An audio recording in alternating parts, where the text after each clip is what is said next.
जय श्री कृष्ण यार सबको। Day 7 of 270 challenge and finally physics का लेक्चर कर रहे हैं स्टार्ट। आज हम लोग काफ़ी हद तक कैपेसिटर तक पहुंच जाएंगे और कैपेसिटर ख़त्म करने की कोशिश करेंगे। ठीक है, तो let's begin with our electrostatics of conductors. Come on.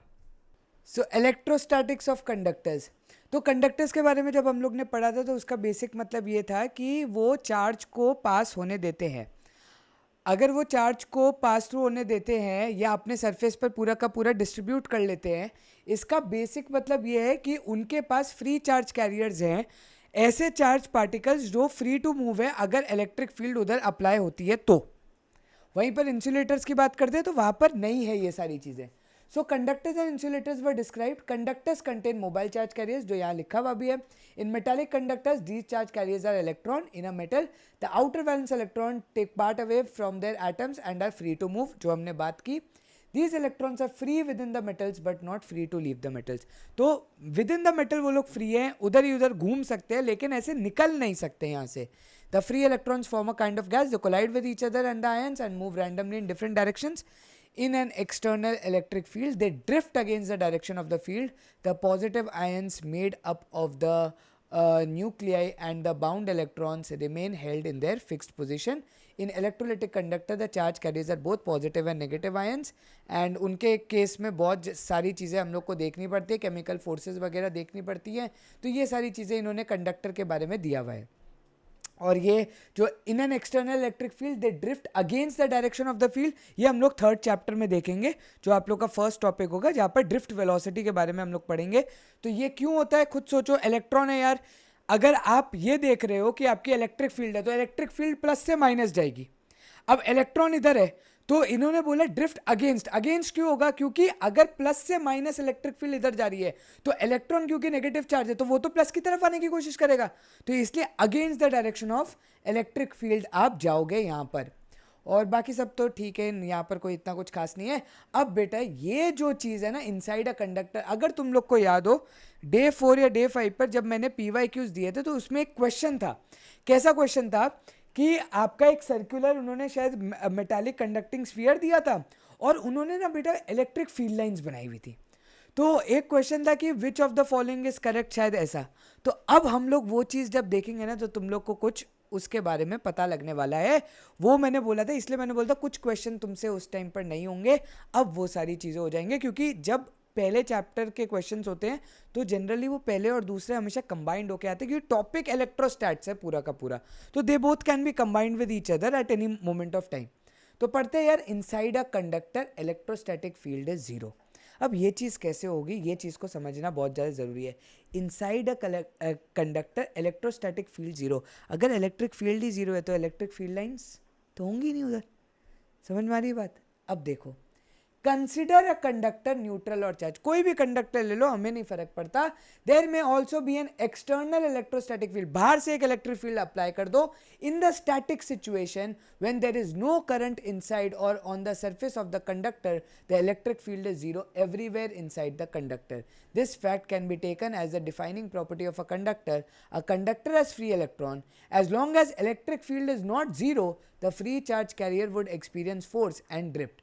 In the static situation, the free charges have so distributed themselves that the electric field is zero everywhere inside. Electrostatic field is zero inside a conductor.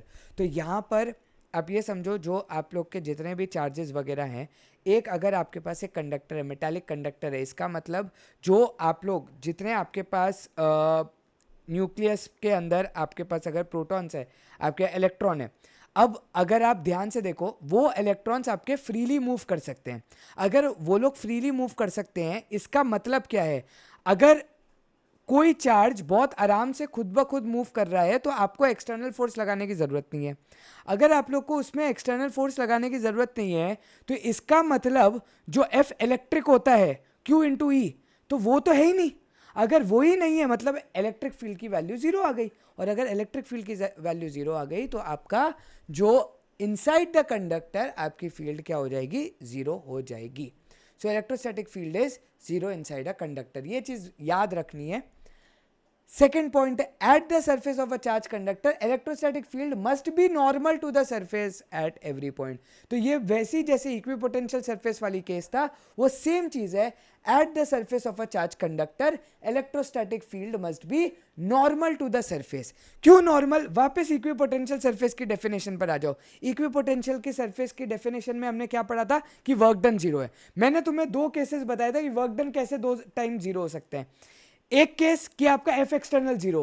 F external कब zero है? जब electric field ही नहीं है, और अगर electric field नहीं है तो वो तो surface of the charge conductor पर इलेक्ट्रिक फील्ड तो नहीं थी, क्योंकि इनसाइड हमने देखा जीरो आ रही है, तो सरफेस पर भी आपकी क्यों जीरो आएगी? अब वो चीज लिखी हुई है, if E were not normal to the surface, वो सेम डेफिनेशन है, it would have some non zero component along the surface, free charges on the surface of the conductor would then experience force and move. In the static situation there E should have no tangential component, जो हमने same equipotential surface में पढ़ा था कि F external यहाँ पर zero होना पड़ेगा, जैसे हमने इनसाइड में भी देखा। तो सरफेस पर भी एफ एक्सटर्नल जीरो, मतलब electric field zero, electric field zero, तो इसका मतलब आपका जो इलेक्ट्रिक फील्ड का कंपोनेंट आएगा वो परपेंडिकुलर कंपोनेंट ही आना चाहिए। तो इसलिए आप लोग की जो फील्ड होती है वो हमेशा परपेंडिकुलर टू द सरफेस होती है। सबसे इंपॉर्टेंट बात क्या है? Surface of the conductor acts as an equipotential surface. Thus, electrostatic field at the surface of a charged conductor must be normal to the surface at every point. For a conductor without any surface charge density, field is zero even at the surface. तो देखो, अगर आपकी surface charge density है ही नहीं तो आपकी field भी zero आ जाएगी। Point number 3, the interior of a conductor can have no excess charge in the static situation. A neutral conductor has equal amount of positive and negative charges in every small volume or surface element. When the conductor is charged, the excess charge can reside only on the surface in the static situation. This follows from the Gauss law. अगर आप एक छोटा सा volume element लेते हो inside a conductor on the close surface S bounding the volume element, electrostatic field is zero. तो inside the conductor आप लोग की फील्ड जीरो आएगी। अगर इनसाइड द कंडक्टर आप लोग की फील्ड जीरो आ रही है कभी भी, तो सिंपल सी बात है, जो चार्ज एक्यूमुलेट होगा वो कहाँ पर होगा? सरफेस पर, क्योंकि सरफेस पर हम लोग गॉस नहीं बना रहे। अगर हम लोग गॉस बना रहे अंदर की तरफ तो इसका मतलब ये है हमारा गॉस लॉ से आंसर जीरो आ रहा है, क्योंकि हमारी जो इलेक्ट्रिक फील्ड है वो इनसाइड द कंडक्टर जीरो है। अब अगर आपने गॉस लॉ अंदर लगाया और एक्सेस चार्ज अगर अंदर हुआ तो गॉस लॉ की वैल्यू फाइनाइट आएगी, Q inside upon epsilon not. इसका मतलब इलेक्ट्रिक फील्ड भी फाइनाइट आएगी। तो इसका सबसे सिंपल मतलब ये निकलता है कि अगर आप लोग किसी भी कंडक्टर को एक्सेस चार्ज दे भी रहे हो तो भी वो सरफेस पर रिसाइड करेगा, अंदर नहीं करेगा, क्योंकि अगर उसने अंदर किया तो आप लोग की इलेक्ट्रिक फील्ड इनसाइड जीरो नहीं आएगी, और अगर इलेक्ट्रिक फील्ड इनसाइड जीरो नहीं आई तो आपका पूरा का पूरा जो अभी तक पड़ा है वो वेस्ट हो जाएगा। ठीक है, तो on the closed surface S bounding, so hence by Gauss law there is no net charge enclosed by S, but the surface S can be made as small as you like, that is the volume V can be vanishingly small. This means that there is no net charge at any point inside the conductor and any excess charge must reside at the surface. तो ये इसका मतलब हो गया। Fourth point पर जाते हैं यार। Electrostatic potential is constant through out the volume of the conductor and has the same value inside on its surface. तो जो मैंने अभी बताया था ऑन द सरफेस हमेशा इक्विपोटेंशियल सरफेस बनता है, वही यहाँ पर आप लोग का फोर्थ पॉइंट भी है। वो तो हमें पता ही है, वर्क डन क्योंकि जीरो होगा तो बात ही खत्म हो गई। This follows from result 1 and 2 above, since E is equal to 0 inside the conductor and has no tangential component on the surface, no work is done in moving a small test charge within the conductor and on its surface. That is, there is no potential difference between any two points inside or on the surface of the conductor. यही चीज़ अभी हम लोग ने बात की थी।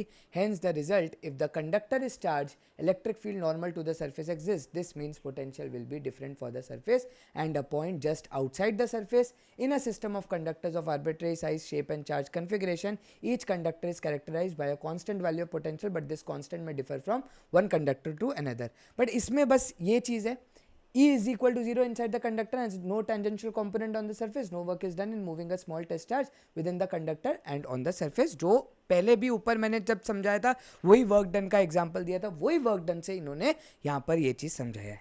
ठीक है, क्योंकि एक्सटर्नल फोर्स लगेगा ही नहीं, खुद ही चार्ज मूव कर रहे हो तो एक्सटर्नल फोर्स आपका जब लगेगा ही नहीं, ठीक है ना, तो एक्सटर्नल फोर्स नहीं लगेगा मतलब वर्क डन जीरो है, वर्क डन जीरो है मतलब पोटेंशियल कांस्टेंट है।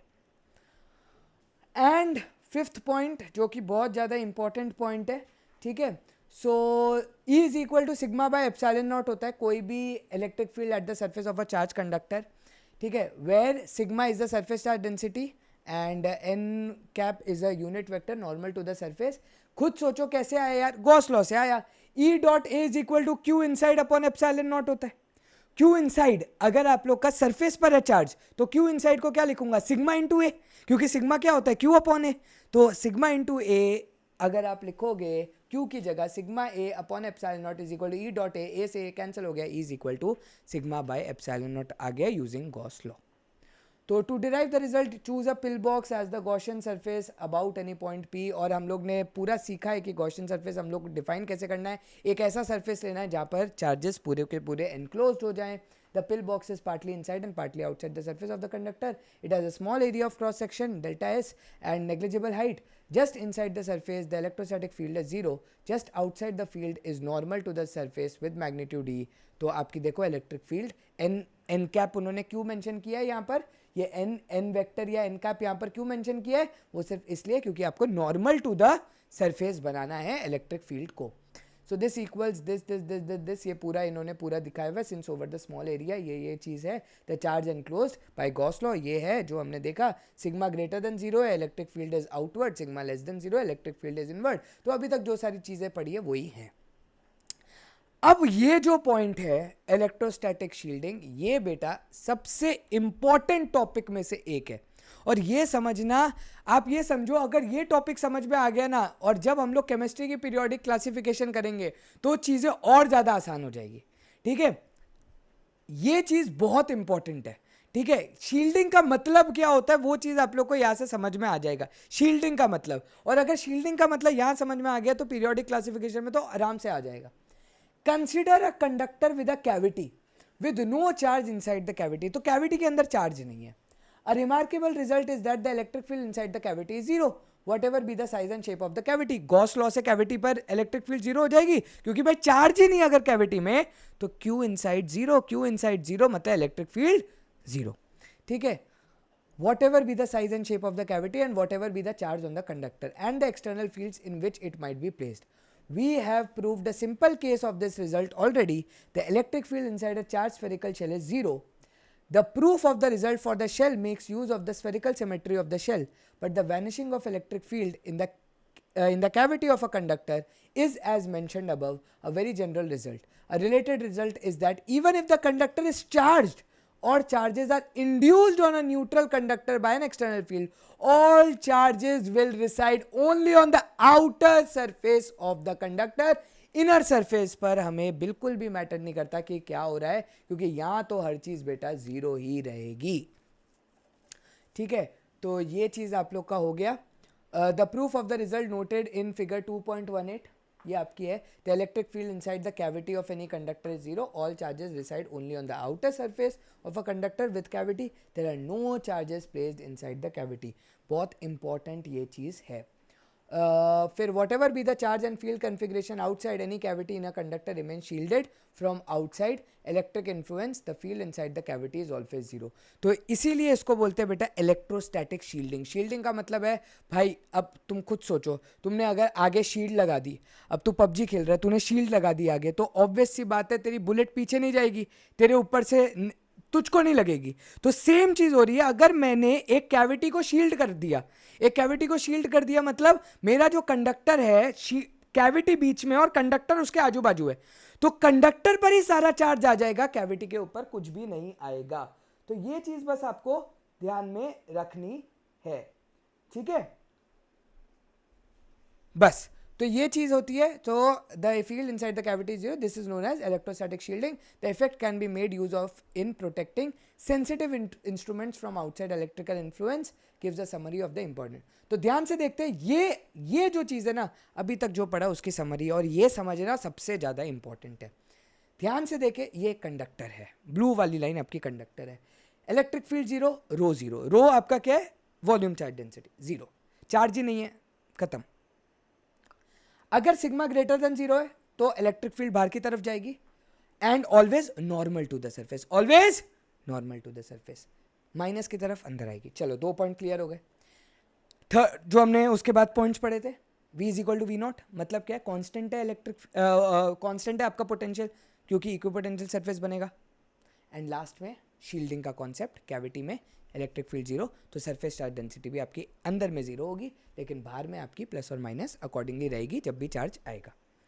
तो ये है पूरा का पूरा।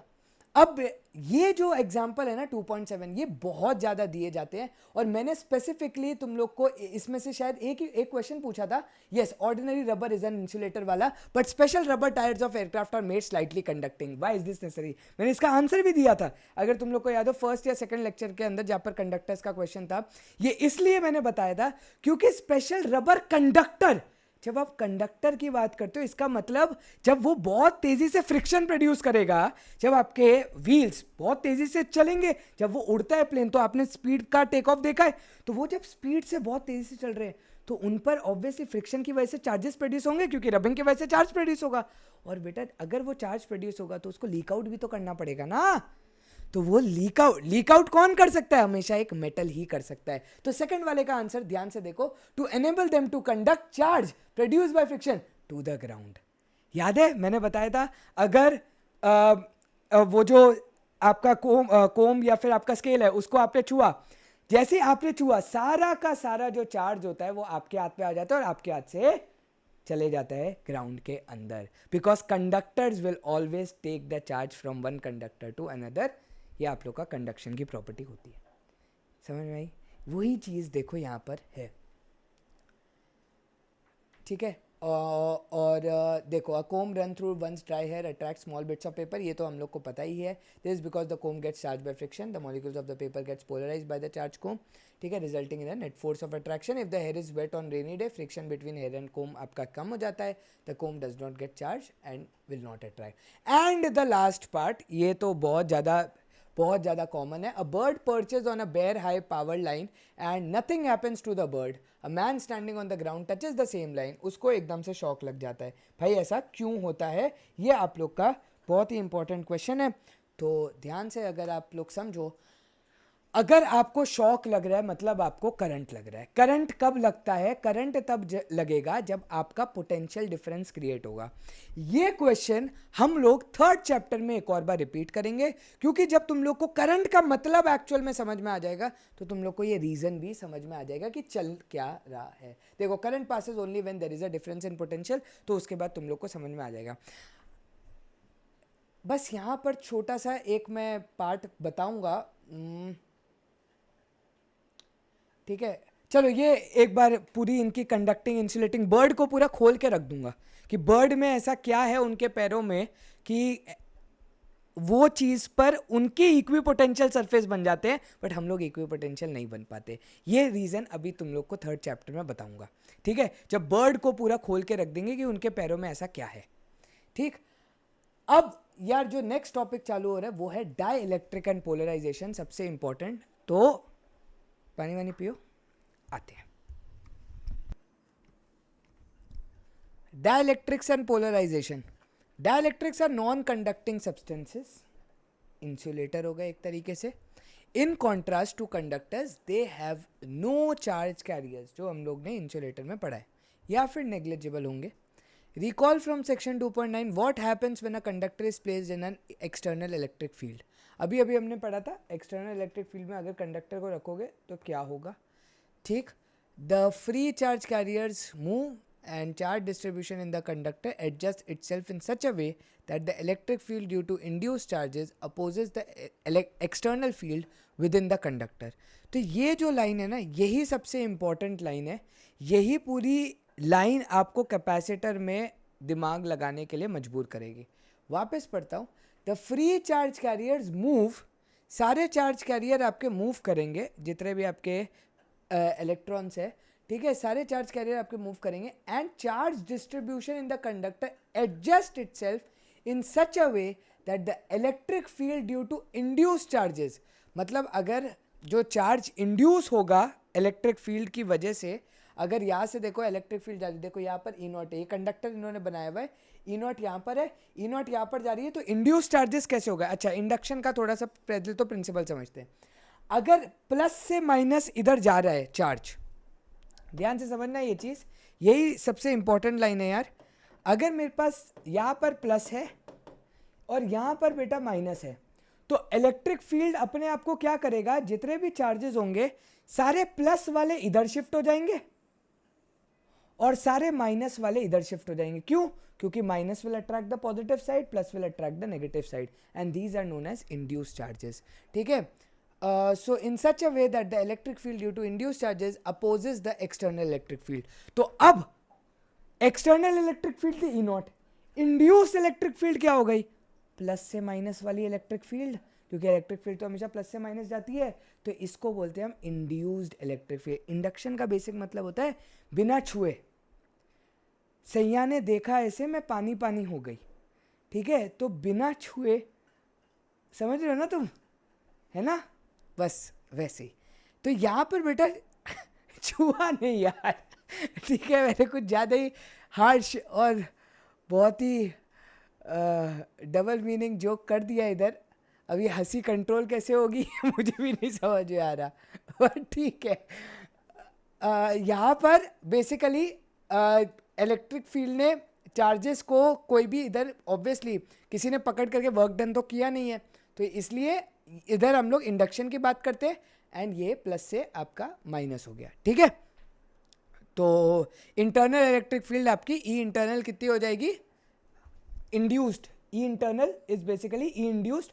तो अगर मैं ध्यान से देखूँ ये काउंटर बैलेंस कर रही है, तो ई नॉट प्लस ई इंड्यूस्ड आपका 0 आ गया.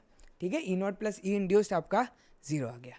This happens until in the static situation the two fields cancel out each other and the net electrostatic field in the conductor is 0. जो हम लोग को पता ही है, inside the conductor field तुम्हारी 0 होनी चाहिए. इसका मतलब E not plus E inside या E induced should sum out to be 0. ठीक है. In a dielectric this free movement of charges is not possible. It turns out that the external field induces dipole moment by stretching or reorienting molecules of the dielectric. The collective effect of all the molecular dipole moments is net charges on the surface of the dielectric which produce a field that opposes the external field. तो अभी हम लोग नीचे में मैंने तुम लोग को पहले भी बताया था, वाटर के बारे में हम लोग आगे पढ़ने भी वाले हैं. तो अभी हम लोग नीचे देखेंगे कि इनका ओरिएंटेशन क्या होता है. In a dielectric, this free movement of charges is not possible. ये जो चार्जेस का ऐसे मूवमेंट होता है ये डाइलेक्ट्रिक में नहीं पॉसिबल है. It turns out that the external field induces dipole moment by stretching और reorienting molecules of the dielectric. तो डाइलेक्ट्रिक के जो मॉलिक्यूल्स होते हैं प्लस और माइनस होते हैं, वो बेसिकली एक साथ रहते हैं. आप कोई भी चीज़ खुद सोचो ना, न्यूट्रल कब होगा, जब प्लस और माइनस साथ में रहेंगे. और कोई भी चीज़ फ्री कब होगा, जब प्लस वाला अकेला रहेगा माइनस वाला अकेला रहेगा. ठीक है, तो वही सेम चीज़ होती है मेटल्स और डाइलेक्ट्रिक के बीच में फ़र्क. मेटल्स वगैरह क्या है, उनके अंदर जो उनका पॉजिटिव चार्ज है वो एक जगह सैचुरेटेड है, और जो आपके नेगेटिव हैं वो सारे के सारे दूर हैं उनसे, जिसकी वजह से फ्री इलेक्ट्रॉन्स कुछ मिल जाते हैं, वो मूव कर जाते हैं. वहीं पर डाइलेक्ट्रिक की बात करें तो मॉलिक्यूल ऐसा बना हुआ है कि प्लस और माइनस आपस में पैक्ड है, जिसकी वजह से माइनस कभी निकल नहीं सकता. और खुद सोचो, अगर प्लस और माइनस आपस में पैक्ड है और वो न्यूट्रल बन रहा है, तो न्यूट्रल का मतलब क्या हो गया, plus is equal to minus. मतलब क्या मैं बोल सकता हूँ कि वो एक डाइपोल बन गया, और अगर वो एक डाइपोल बन गया तो डाइपोल मोमेंट आएगा. तो सारे डाइपोल मोमेंट को in the direction of electric field आप अलाइन करवा देते हो. So it turns out that the external field induces dipole moment by stretching और reorienting molecules.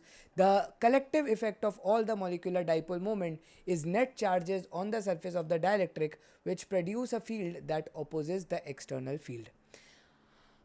Unlike in a conductor, however, the opposing field so induced does not exactly cancel the external field, it only reduces it. तो यही बस इसमें एक खास point है जो आप लोग को पूरा टाइम कैपेसिटर में आपका दिमाग हिलाएगा, और वो सिर्फ और सिर्फ ये बेसिकली पॉइंट है कि जो डाइलेक्ट्रिक में जो ई इनसाइड या ई इंड्यूस बनती है वो exactly equal to E naught नहीं होती है. वो सिर्फ और सिर्फ कम होती है. मतलब ई इनसाइड ई नॉट से, मतलब उसकी जो वैल्यू है वो ई नॉट के जितनी नहीं, ई नॉट से कम है. तो टोटल जो इलेक्ट्रिक फील्ड रहती है वो रहती है इनसाइड द डाइलेक्ट्रिक बी. ठीक है, तो ये देखो, E naught plus E N is not equal to 0, and if this is not equal to 0 that very well signifies कि E naught minus E N, अगर मैं विद वेक्टर नोटेशन लूँ तो E naught minus E N will be equal to sigma by epsilon naught, या basically एक quantity आएगी electric field की जो मेरे पास पूरे के पूरे अंदर डाइलेक्ट्रिक के आएगी। तो उन्होंने वो चीज सिग्मा पी लिया, अभी वही चीज का प्रूफ देखेंगे। Unlike in a conductor however the opposing field so induced does not exactly cancel the external field, it only reduces it. The extent of the effect depends on the nature of the dielectric. To understand the effect we need to look at the charge distribution of a dielectric at the molecular level. So the molecules of a substance may be polar or non-polar. In a non-polar molecule the centers of positive and negative charge coincide.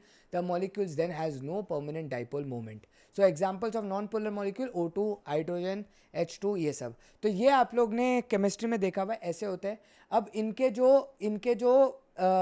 Edges है, मतलब जो boundary है वो इनकी आपकी touch करती हुई जाती हैं। और अगर आप देखो तो इन्होंने लिखा हुआ है in a non polar molecule the centre of positive and negative charge coincide. तो centre of positive and centre of all the negative charge वो दोनों आपके कोइंसाइड कर जाते हैं। और अगर वो दोनों आपके कोइंसाइड कर देंगे तो आप लोग का डाइपोल ही नहीं बनेगा, क्योंकि डाइपोल में चार्जेस तो ऑपोजिट होते हैं बट उनके लेंथ में डिफरेंस भी तो होना चाहिए, 2a का डिस्टेंस भी तो होना चाहिए, बट यहाँ पर 2a का डिस्टेंस नहीं आएगा। ठीक है, तो इसलिए इनको नॉन पोलर मॉलिक्यूल्स बोलते हैं। The molecule then has no permanent dipole moment. Example of non-polar are O2 hydrogen molecules which because of their symmetry have no dipole. On the other hand, the polar molecule is one in which the centers of positive and negative charges are separated. Such molecules have a permanent dipole moment. And ionic molecules such as HCl, ये देखो HCl में देखो इसका जो centre होगा, क्योंकि circle कुछ ऐसा, इसका तो इतना ही सर्कल बन रहा है तो सेंटर भी इसका सिर्फ यहाँ पर आ जाएगा। ये भी पूरा सर्कल नहीं बन रहा है, तो जितना चार्ज डिस्ट्रीब्यूशन है उसके हिसाब से इसका सेंटर थोड़ा सा इधर से इधर डिस्प्लेस ऑफ हो जाएगा। तो क्योंकि आप लोग के जो प्लस और माइनस का जो सेंटर है वो स्पेस्ड आउट है, मतलब एक डाइपोल क्रिएट हो गया, प्लस माइनस बीच में एक लेंथ, इसलिए इधर एक परमानेंट डाइपोल आप लोग को मिलता है। Such molecules have a permanent dipole moment and ionic molecules such as this are polar molecules. In an external field, the positive and negative charge of a non-polar molecule are displaced in opposite direction. The displacement stops when the external force on the constituent charges of the molecule is balanced by the restoring force due to internal fields. The non-polar molecules thus develops an induced dipole moment. तो वापस ध्यान से देखो, non polar molecules देखे, पहले electric field zero थी, अब उनको इलेक्ट्रिक फील्ड देने की वजह से देखो उन्होंने अलाइन कैसे कर लिया, क्योंकि इलेक्ट्रिक फील्ड आप इस डायरेक्शन से दे रहे हो, सारे माइनस इधर आ गए। ठीक है, सारे माइनस आपके इधर आ गए तो सारे प्लस आपके इधर आ गए, तो एक नेट इलेक्ट्रिक फील्ड आपकी यहाँ पर जनरेट होने लग गई। और ये इलेक्ट्रिक फील्ड बहुत ज़्यादा माइन्यूट है, तो इसलिए ई इनसाइड जो ई नॉट प्लस ई इंड्यूस होता है वो आपका जीरो नहीं होता। The non-polar molecule thus develops an induced dipole moment. The dielectric is said to be polarized by an external field. तो मैं बार बार बोल रहा था ना, पोलराइज वर्ड समझेंगे। तो पोलराइजेशन का क्या मतलब था कि चार्जेस आपके क्या है, ठीक है, तो चार्जेस आपके बेसिकली क्या है, अलग अलग हैं। तो पोलराइजेशन का मतलब ये होता है कि चार्ज का इंडक्शन हो जाता है। ठीक है, so the dielectric is said to be polarized by an external field. We consider only the simple situation when the induced dipole moment is in the direction of the field and is proportional to the field strength. तो induced dipole moment जो आपका P है वो proportional to क्या है, electric field strength से proportional है। Substances for which this assumption is true are called linear isotropic dielectrics. तो ये इसकी definition कहीं नहीं पूछी जाती, बस ये पता होना चाहिए कि क्या है, कि अगर जब आप लोग का डाइपोल मोमेंट पी वेक्टर, ठीक है, is directly proportional to E vector जो इलेक्ट्रिक फील्ड है, तो ऐसे को लीनियर आइसोट्रोपिक सब्सटेंसेस या डाइलेक्ट्रिक्स कहते हैं। The induced dipole moment of different molecules add up giving a net dipole moment of the dielectric in the presence of an electric field. तो सारे आपके डाइपोल मोमेंट क्योंकि एक ही डायरेक्शन में तो सब ऐड हो जाते हैं और आपको नेट एक्सटर्नल फील्ड आपको एक मिल जाती है, मतलब एक डाइपोल मोमेंट आप लोग को पूरा का पूरा मिल जाता है। A dielectric with polar molecules also develops a net dipole moment in an external field, but for a different reason. ये reasons ही पूछे जाते हैं बोर्ड के अंदर स्पेशली, और assertion reason में। In the absence of any external field, the different permanent dipoles are oriented randomly due to thermal agitation, so the total dipole moment is zero. When an external field is applied, the individual dipole moment tend to align with the field. When summed over all the molecules, there is then a net dipole moment in the direction of the external field. The dielectric is polarized. The extent of polarization depends on the relative strength of the two mutually opposite factors. the dipole potential energy in the external field tending to align the dipoles with the field and thermal energy tending to disrupt the alignment. तो यहाँ पर पहले तो समझो कि होता क्या है. जब आप लोग का एक नेट उसके पास अगर एक परमानेंट डाइपोल है, परमानेंट डाइपोल अगर होते हैं तो ऑब्वियसली ये जो थर्मल एजिटेशन का मतलब है कि कहीं पर भी पार्टिकल अगर प्रेजेंट होगा तो उसको हीट तो मिल रही होगी. अगर हीट मिल रही होगी तो उसके पार्टिकल्स वाइब्रेट कर रहे होंगे. अगर उसके पार्टिकल्स वाइब्रेट कर रहे हैं तो ऑब्वियस सी बात है आपके डाइपोल का जो अलाइनमेंट होगा वो इधर उधर इधर इधर इधर होता रहेगा. तो नेट इलेक्ट्रिक जो फील्ड हो जाएगी वो आपका जीरो आ जाएगा. लेकिन जब आपने इलेक्ट्रिक फील्ड दी तो कुछ डाइपोल्स आपके ओरिएंट हो जाएंगे इन the direction of electric field and कुछ आपके अभी भी थर्मल एजिटेशन की वजह से इधर उधर मूव करते रहेंगे. लेकिन जो ओवरऑल डाइपोल मोमेंट आएगा वो आपका जीरो नहीं होगा इस केस में. तो हेंस आपको कुछ इलेक्ट्रिक फील्ड स्ट्रेंथ दिखाई देगी अंदर. So there may be in addition the induced dipole moment effect as for non-polar molecules, but generally the alignment effect is more important for polar molecules. तो polar molecules में alignment effect ज़्यादा important है. So thus in either case whether polar or non-polar a dielectric will develop a net dipole in the presence of external electric field. The dipole moment per unit volume is called polarization and is denoted by P. For linear isotropic dielectrics, P is equal to epsilon naught chi E, where chi E is constant characteristic of the dielectric and is known as electrical susceptibility. Chapter number 5 पढ़ेंगे of the dielectric medium. It is possible to relate chi to the molecular properties of the substance, but we shall not pursue that here. The question is, how does the polarized dielectric modify the original external electric field inside it? Let us consider for simplicity a rectangular dielectric slab placed in a uniform external field E0 parallel to two of its faces. The field causes a uniform polarization P of the dielectric. तो अब देखो electric field ऐसे जा रही है जा रही है जा रही है जा रही है जा रही है जा रही है. अब मेरी जो पोलराइजेशन है वो भी क्या है, माइनस से प्लस वो भी जा रही है. ठीक है, electric field polarisation polarisation basically था क्या, the dipole moment per unit volume. तो dipole moment is in the direction like this, क्योंकि माइनस से प्लस, डाइपोल का डायरेक्शन क्या होता है माइनस से प्लस, तो डाइपोल मोमेंट दिस डायरेक्शन में, मतलब पोलराइजेशन भी आपका इस डायरेक्शन में है. तो यहां से बेटा बात आती है कि the question is how does the polarised dielectric modify the original external field inside it. तो कितनी वैल्यू हो जाती है वो हम लोग को देखनी है. Let us consider for simplicity a rectangular glass slab क्या dielectric slab placed in uniform electric field जो कि E0 है. The field causes a uniform polarisation P of the dielectric. For every unit volume element, delta V of the slab has a dipole moment P delta V in the direction of the field. The volume element delta V is macroscopically small but contains a very large number of molecular dipole. Anywhere inside the dielectric, the volume element delta V has no net charge, though it has net dipole moment. This is because the positive charge of one dipole sits close to negative charge. तो basically वो यहाँ पर ये बोल रहा है, अगर आप लोग को बात करनी है, लेट सपोज आपने इतनी सी वॉल्यूम एलिमेंट लिया. अगर इतना सा वॉल्यूम एलिमेंट आपने लिया, आप ध्यान से देख सकते हो ये वॉल्यूम एलिमेंट में जो नेट चार्ज है वो जीरो आ रहा है, लेकिन आप लोग के पास डाइपोल की वैल्यू हमेशा आएगी. नेट चार्ज की जीरो आ रहा है, जितना प्लस है उतना माइनस है, लेकिन आप लोग के पास डाइपोल की वैल्यू आएगी. So, however, at the surfaces of the dielectric normal to the electric field, there is evidently a net charge density as seen in figure this. लेकिन अगर आप सिर्फ सरफेस पर बात करो तो आप देखो सारे इस सरफेस पर प्लस हैं, सारे इस सरफेस पर माइनस है, तो वहां पर ये चीज होगी. There will be a net charge density as seen. The positive ends of the dipole remain unneutralized at the right surface and the negative ends at the left surface. The unbalanced charges are the induced charges due to the external field. तो यहाँ पर आप देख सकते हो कि आप लोग को मिलेगा सारा का सारा चार्ज पूरा का पूरा सरफेस पर. तो बस वहीं से आप लोग निकालोगे. Thus the polarized dielectric is equivalent to two charged surfaces with induced surface charge density, say sigma p and minus sigma p. Clearly, the field produced by these surfaces charge opposes the external field. The total field in the dielectric is thereby reduced from the case when no dielectric is present. We should note that the surface charge density plus minus sigma p arises from bound not free charges in the dielectric. तो last में उन्होंने यही चीज़ बोली है कि क्योंकि सारे plus इधर है, सारे माइनस इधर है, तो यहाँ पर क्योंकि सारे प्लस हैं तो इसलिए यहाँ पर सरफेस चार्ज डेंसिटी आपकी प्लस सिग्मा पी हो गई, यहाँ पर आपकी surface charge density minus sigma P हो गई, और आपकी एक नेट इलेक्ट्रिक फील्ड प्लस से माइनस जो कि इंड्यूस्ड इलेक्ट्रिक फील्ड में होगी. एंड ये जो इंड्यूस्ड इलेक्ट्रिक फील्ड है वो फ्री चार्ज कैरियर्स की वजह से नहीं है, ये बाउंडेड इलेक्ट्रॉन्स की वजह से है या बाउंडेड चार्ज स्पीशीज की वजह से है इन द डाइलेक्ट्रिक. ब्रेक लेते हैं. चलो. Capacitors and capacitance. A capacitor is a system of two conductors separated by an insulator.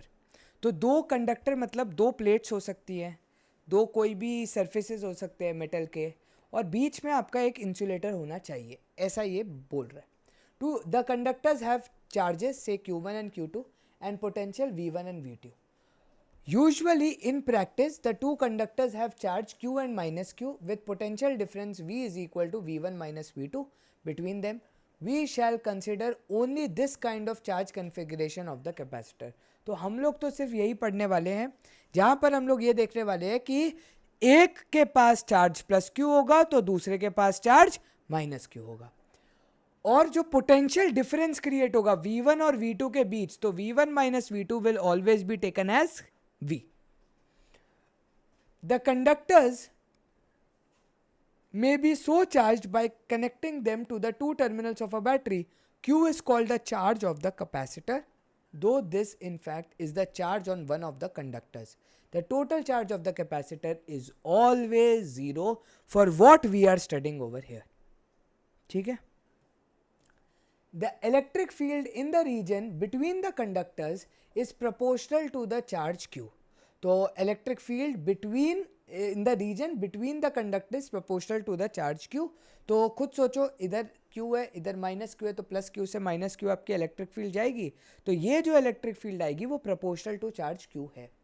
That is, if the charge on the capacitor is say doubled, the electric field will also be doubled.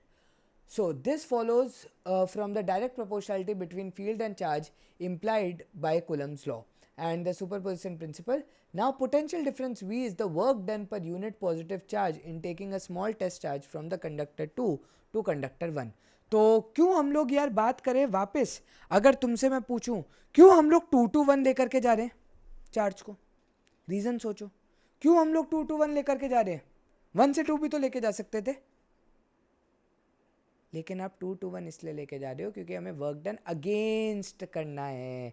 F external is against F electric, है ना, तो इसलिए बार बार concept is F external, बार बार इसलिए जब revision भी डाला कल तो इसीलिए डाला बेटा कि work done is F external की वजह से. ठीक है, तो क्यू का उधर से उधर लेकर के गए, the conductor 2 to 1 against the field, consequently V is also proportional to Q and the ratio Q by V is constant. तो यहीं से बेटा C की वैल्यू आती है जिसको हम बोलते हैं capacitance of the capacitor. So the constant C is called the capacitance of the capacitor. C is independent of Q or V as stated above. The capacitance C depends only on the geometrical configuration, that is shape, size and separation of the system of two conductors. तो ये basically आया कहाँ से, ये इधर एक बार basically देख लेते हैं कि आपका Q is directly proportional to V, Q is equal to CV. ठीक है, Q is equal to CV. तो याद कैसे रख सकते हो बेटा, Q तुझे CV चाहिए, ठीक है, Q CV होता है. The SI unit of capacitance is 1 farad. और as we shall see later it also depends on the nature of insulator separating the two medium, वो अभी हम लोग प्रूव भी करेंगे. The SI unit of capacitance is 1 farad. तो F farad जैसे आपका कुलम का होता है वैसे ही फैरेड है. So 1 farad is equal to 1 coulomb per volt. ठीक है, Q by V. Capacitor with fix capacitance is symbolically shown as this. दो प्लेट्स बनाते हो या दो आप लोग लाइन्स बनाते हो, और बाकी तो कनेक्टिंग वायर्स है, while the one with variable capacitance is always this. तो वेरिएबल का साइन जैसे हम लोग यूज करते हैं. Equation 2.38 shows that for large C V is small for a given Q. अगर आपका C लार्ज है तो V आपका बहुत ज़्यादा छोटा हो जाएगा. This beats a capacitor with large capacitance can hold large amount of charge Q at a relatively small value of potential. तो even if the potential is small, आपकी जो, क्योंकि कैपेसिटी अगर आपकी बहुत ज़्यादा है मतलब उसके पास होल्डिंग कैपेसिटी ऑफ चार्ज बहुत ज़्यादा है, इसका मतलब उसके पास चार्ज बहुत ज़्यादा है. This is of practical importance. High potential difference implies strong electric field around the conductor. A strong electric field can ionize the surrounding air and accelerate the charges so produced to the oppositely charged plates, thereby neutralizing the charge on the capacitor plates at least partly. In other words, the charge of the capacitor leaks away due to the reduction in insulating power of the intervening medium. One of the most important paragraphs again. ये कहने की कोशिश करता है, ज़रा इसको ध्यान से समझना. अगर मेरे पास एक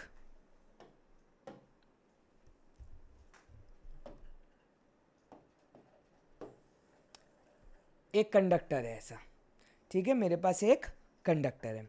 अगर मेरे पास एक कंडक्टर है और मेरे पास, अगर मैंने इसको बहुत हाई पोटेंशियल दे दिया, तो ये एक इलेक्ट्रिक फील्ड जनरेट करेगा जिसकी वैल्यू बहुत ज़्यादा होगी. अगर ये इलेक्ट्रिक फील्ड जनरेट करेगा जिसकी वैल्यू बहुत ज़्यादा होगी, तो इसके जो सराउंडिंग पार्टिकल्स है ना, वो भी एक डाइपोल की तरह ओरिएंट हो जाएंगे. इसके जो सराउंडिंग पार्टिकल्स है, लेट्स सपोज एयर के भी पार्टिकल्स तो है, उसमें भी मॉलिक्यूल्स तो है ही है, ठीक है, वो H2 होगा, हाइड्रोजन गैस होगी, आपकी ऑक्सीजन गैस होगी, नाइट्रोजन गैस होगी. तो उन गैस के पार्टिकल्स क्या होंगे, डाइपोल की तरह अलाइंड हो जाएंगे. अभी देखा था, अगर इलेक्ट्रिक फील्ड स्ट्रांग होगी तो डाइपोल की तरह अलाइंड हो जाएंगे. अब वही चीज वो कह रहा है, this high potential difference implies strong electric field around the conductor. A strong field can ionise the surrounding. अगर आपने इलेक्ट्रिक फील्ड की वजह से सराउंडिंग को आयनाइज कर दिया and accelerate the charges so produced to the oppositely charged plates. तो अब क्या होगा, जो चार्जेस होंगे यहाँ पर, वो अब ऑपोजिट प्लेट्स पर जाने लगेंगे. कहाँ जाने लगेंगे, ऑपोजिट प्लेट्स पर. पहले आपका प्लस इधर था, माइनस इधर था.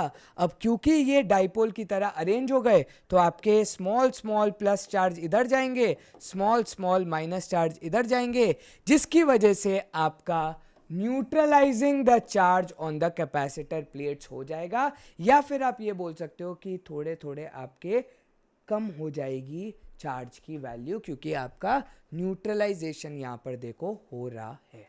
यही बहुत सबसे ज़्यादा इंपॉर्टेंट चीज़ है. In other word, the charge on the capacitor leaks away due to reduction in insulating power of the intervening medium.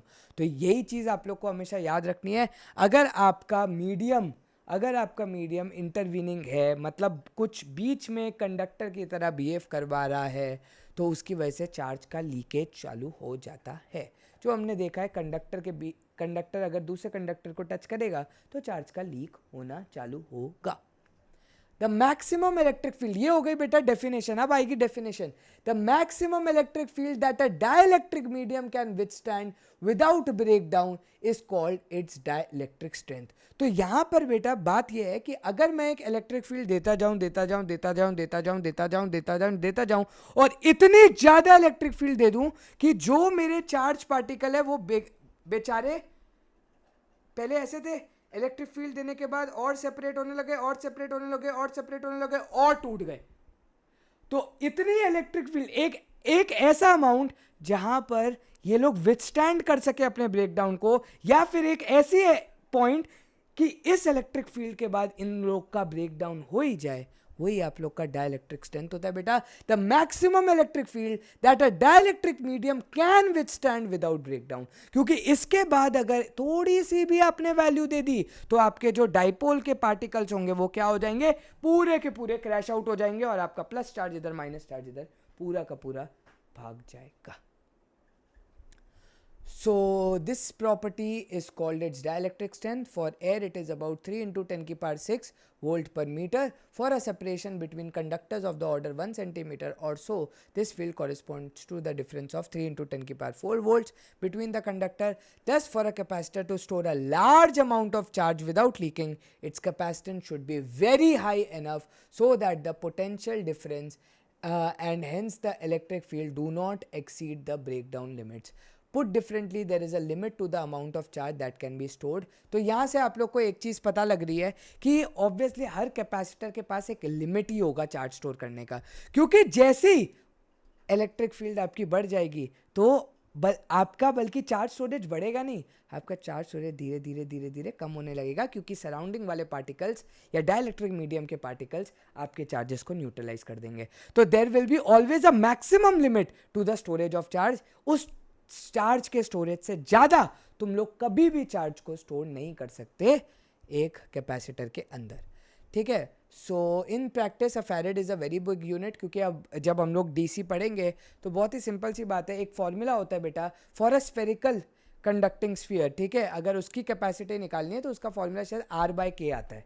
ठीक है. आर बाय के मतलब रेडियस डिवाइडेड बाय वही के 9 इंटू 10 की पावर 9 वाला. तो रेडियस ऑफ अर्थ अगर तुम डालते हो तो जहाँ पर मुझे याद है वैल्यू अप्रॉक्सीमेटली 710 711 माइक्रोफैरेड आती है. मतलब ये समझो कि अर्थ जो कि इतना बड़ा कंडक्टिंग स्फीयर है उसकी भी कैपेसिटी 711 माइक्रोफैरेड ही है. तो इसका मतलब जो हम लोग कंडक्टर बनाते होंगे छोटे, वो उनकी तो वैल्यू बहुत ज़्यादा छोटी होती होगी. इसलिए हम लोग देखेंगे कि आप देखो 1 माइक्रोफैरेड 1 नैनोफैरेड 1 पिकोफैरेड ऐसी आपको वैल्यूज़ होती है, क्योंकि मैक्सिमम आपकी कैपेसिटेंस इतनी ही पॉसिबल है. Besides its use in storing charge, a capacitor is a key element of most AC circuit, जो हम लोग obviously आगे पढ़ेंगे. रुकते हैं फिर आगे स्टार्ट करते हैं. Parallel plate capacitor. A parallel plate capacitor consists of two large plane parallel conducting plates separated by a small distance. We first take the intervening medium between the plates to be a vacuum. ठीक है. कुछ नहीं दिया आपने. The effect of a dielectric medium between the plate is discussed in the next section. Let A be the area of each plate and D the separation between them. The two plates have charges Q and minus Q. Since D is much smaller than the linear dimension of the plates, D square is very less than A. We can use the result on dielectric field by an infinite plane sheet of uniform surface charge density. तो यहाँ पर इन्होंने बहुत ही important एक बात कह दी है. ये चीज़ पहले से ही आप लोग को टेकन इनटू कंसिडरेशन लेनी है कि उन्होंने ये बोला है कि दो प्लेट्स हैं और जो ये डी डिस्टेंस है ना, ये बहुत ज़्यादा छोटा है एरिया के regarding, area of the plate के रिगार्डिंग. तो अगर एरिया ऑफ द प्लेट से ये डी डिस्टेंस बहुत ज़्यादा छोटा है तो हम लोग क्या करेंगे, ये एरिया ऑफ द प्लेट को, ये प्लेट को जो हम लोग कंसिडर करेंगे वो एक इनफाइनाइटली लॉन्ग प्लेट कंसिडर करेंगे. ठीक है. और अगर हम लोग इसको इनफाइनाइटली लॉन्ग प्लेट कंसिडर करेंगे तो हम लोग सिग्मा बाय 2 एप्सिलॉन नॉट वाला जो फॉर्मूला था इलेक्ट्रिक फील्ड का वो डायरेक्टली यूज कर सकते हैं. तो यहाँ पर ध्यान से देखो, the two plates have charge Q and minus Q. Since D is much smaller than the linear dimension of the plates, we can use the results on electric field by an infinite plane sheet of uniform charge density. Plate 1 has surface charge density sigma is equal to Q by A. Plate 2 has surface charge density minus Q. Using equation, the electric field in different region is, तो हम लोग को पता है अगर आप लोग की जो सरफेस चार्ज डेंसिटी है वो ऑपोजिट साइन की हो तो बीच में आप लोग का 2 टाइम्स आंसर हो जाता है, और जो उनके आउटर रीजन्स होते हैं वहां पर हमेशा इलेक्ट्रिक फील्ड का आंसर 0 आता है. एनसीईआरटी का बैक पेज क्वेश्चन था, ऐसे ही हमने सॉल्व भी किया था ये पूरा का पूरा. तो यही चीज उन्होंने दिखाई है. और E इनसाइड या E between the two plates will come out to be sigma by 2 epsilon naught into 2 times we proved it which is sigma by epsilon naught. और सिग्मा को क्या लिख सकता हूं मैं, Q बाय A. तो Q by A epsilon naught आपको electric field का फॉर्मूला मिल गया. अब हम लोग यहाँ से बेटा वोल्टेज के बारे में थोड़ा सा देखेंगे. तो V हम लोग, अगर तुम लोग को याद हो तो हम लोग ने एक रिजल्ट प्रूफ किया था E is equal to minus dV by D R, या फिर हम लोग ने ये बोला था E into L is equal to V. तो E इंटू लेंथ, जितना वो लेंथ, हमने क्या बोला था, अगर ये वाला इक्विपोटेंशियल सरफेस से ये वाले इक्विपोटेंशियल सरफेस के बीच अगर लेंथ L है तो electric field into length L will be equal to potential या पोटेंशियल डिफरेंस. ठीक है, पोटेंशियल डिफरेंस, ये चीज हमने प्रूव की थी लास्ट लेक्चर के अंदर. तो यहां से बेटा E, और यहां पर भी दो प्लेट्स हैं, दो प्लेट्स हैं, इक्विपोटेंशियल सरफेसेस आप बोल सकते हो, क्योंकि इलेक्ट्रिक फील्ड तो बाहर की तरफ जा रही है, यहां पर तो वर्क डन जीरो ही होगा. तो खुद सोचो यहां और यहां के बीच कितना डिफरेंस दिया था अभी अभी उन्होंने ऊपर, डी डिफरेंस दिया है. ध्यान से देखो, ये देखो डी डिफरेंस है. तो electric field into D difference will be equal to change in potential. So V will be equal to E into D. तो अभी देखो नीचे वही रिजल्ट आने वाला है.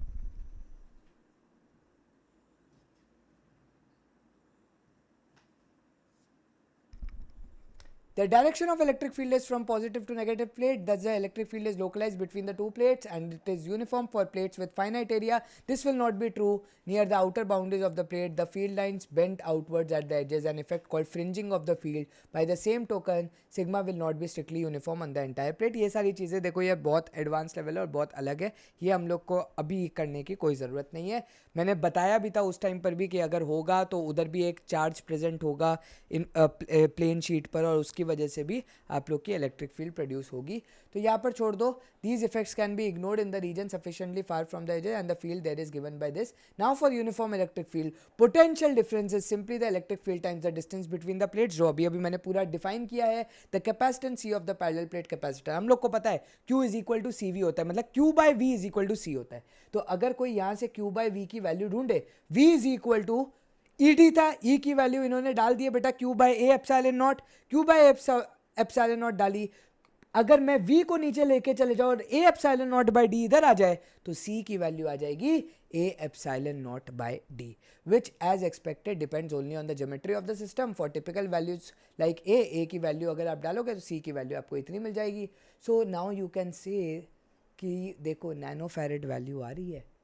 अगर आप 1 mm का डिस्टेंस और 1 मीटर स्क्वायर का एरिया लेते हो तो भी आपके पास देखो कितना 1 मीटर स्क्वायर का एरिया बहुत ज़्यादा होता है प्लेट्स का.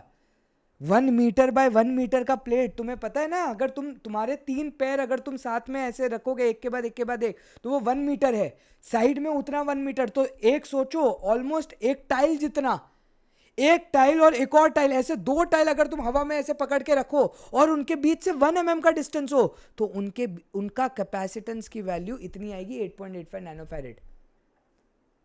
तो that is a very big value. इतनी बड़ी प्लेट्स को थोड़ी ना रखने बैठेंगे हम लोग, समझो इस बात को. ठीक है, कैपेसिटर्स इतने से ही होते हैं. तो इसलिए this shows that 1 farad is too big a unit in practice as remarked earlier. Another way of seeing the bigness of 1 farad is to calculate the area of the plates needed to have coulomb 1 farad. देखो area of plate अगर capacitor की value 1 farad है तो, और आप सब कुछ डाल दो डी की वैल्यू, और सेपरेशन अगर आप 1 सेंटीमीटर कर दो 1 mm से, तो देखो एरिया की वैल्यू है 10 की पावर 9 मीटर स्क्वायर. 10 की पावर 9 मतलब 1 बिलियन हो गया. 1 बिलियन अगर आपको लाना है 2 नंबर्स के मल्टीप्लिकेशन की वजह से, तो ऑलमोस्ट 3 इंटू 10 की पावर 4, 3 इंटू 10 की पावर 4 या 3.2 इंटू 10 की पावर 4 करना पड़ेगा का होल स्क्वायर. 3.2 या 3.1 3.2 का इंटू 10 की पावर 4. समझ में आ रहा है? मतलब 30 किलोमीटर हो गया अप्रॉक्स, 32 किलोमीटर हो गया अप्रॉक्स. 32 किलोमीटर का एक प्लेट, और उसको उठाएगा कौन? समझ में आ रही? 32 किलोमीटर्स का एक प्लेट, लेंथ और ब्रेथ साथ में. मैं तो सूरत में, पूरा सूरत खत्म हो जाए उसी में. ठीक है, 32 किलोमीटर्स का लेंथ, 32 किलोमीटर्स की ब्रेथ. एक शहर जितना अगर प्लेट हो और 1 सेंटीमीटर उस प्लेट के ऊपर एक, पहली बात तो हनुमान जी आ सकते हैं यार उठाने के लिए, वरना तो कोई उठा ही नहीं पाएगा. और उसके बीच कैपेसिटर, उसकी वैल्यू कितनी होगी? 1 फैरेड. तो 1 farad is such a big unit. तो यहाँ पर यार ये वाला टॉपिक भी आपका होता है खत्म. अब हम लोग इफेक्ट ऑफ डाइलेक्ट्रिक करेंगे. चालू. Effect of dielectric on capacitance. तो अब हम लोग डाइलेक्ट्रिक घुसेड़ने वाले कैपेसिटर के बीच, ठीक है, 2 प्लेट्स के बीच, और देखेंगे कि क्या इफेक्ट पड़ता है.